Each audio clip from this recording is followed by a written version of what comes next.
Hey everybody, this is John here. In this video I'm going to show you how to play an open G chord on the guitar. Open G is one of the most basic chords that you want to learn as a beginner. It's in about 1 billion different songs. So let's get into it.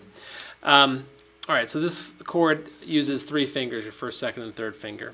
And first I'm going to put down my third finger on the high E string here on the 3rd fret. You don't have to go in this order. You don't have to start with this finger, but that's just what I'm going to do for now. Okay, and then I'll put the first finger on the 2nd fret of the A string, and then the 2nd finger goes on the 3rd fret of the low E string. All right. Now, some people have a hard time with this chord because of this stretch right here between these 2 fingers. It can be a little bit of a big stretch if you have small hands or if you're really just starting out, but it shouldn't be too hard if you practice it. I've seen people pick it up pretty quickly. Couple of things to keep in mind when you're playing this chord. So first of all, you want to make sure that, like with many chords, most chords probably, if it's not a bar chord, you want to play with the tip of your finger.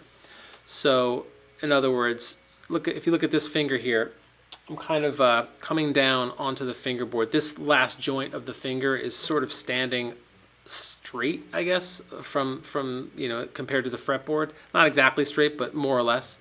It's not kind of flatter like this, right? You want to stay away from that kind of angle because when you do that, you wind up getting in the way of other strings. And in this case, this is a common issue with this chord where people will kind of play it like this, and then you're not really hearing this B note at all. This is what it sounds like when this finger is laying down. See, that's really muted. So if I stand this finger up and play more with the tip, listen to how the B note will sound better. See, just by moving it that little bit, now I've cleared that A string out of the way and I can hear the B note. So just make sure that that is not getting in the way of the other string. The other thing to keep in mind is that this finger here, you also want to play with the tip, and you want to make sure you don't do this kind of backwards concave thing that happens sometimes. That's really common when people first learn this chord. I think it's just maybe naturally happens that way when they're trying to stretch. But try and avoid that, because then again you wind up playing with the flatter part of your finger. You want to instead play with the tip of your finger, and then get that kind of angle like that rounded finger placement that comes onto the fret like that. So that's the standard fingering. There's a couple of variations. I'll quickly show you. In one variation, you can, instead of playing this high G note with your 3rd finger, you can play it with your pinky, and then take your 3rd finger and put it right here on this D. Okay, so that these 2 chords are very similar. The only difference is in one of them you get that open B, and the other get a D. So that's just one variation.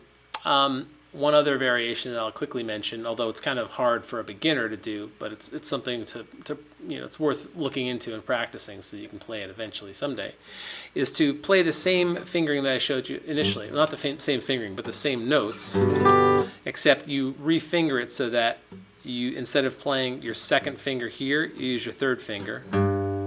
And this one you put your 2nd finger here, and then you play this top G note on the high E string with your pinky. So it's like this. And the reason this is kind of a handy fingering is that it frees up your 1st finger to do stuff like. So that's a suspended 4th chord that I just played there, which is a really common thing that people do. Or you'll hear people play like a C chord with the G and the bass. So it's really common, like a Bob Dylan thing, to switch between those 2 chords, like, or something like that. So anyway, that's just another variation. So that's the open G chord. Not a whole lot more to it. All right, good luck practicing. Thanks for watching.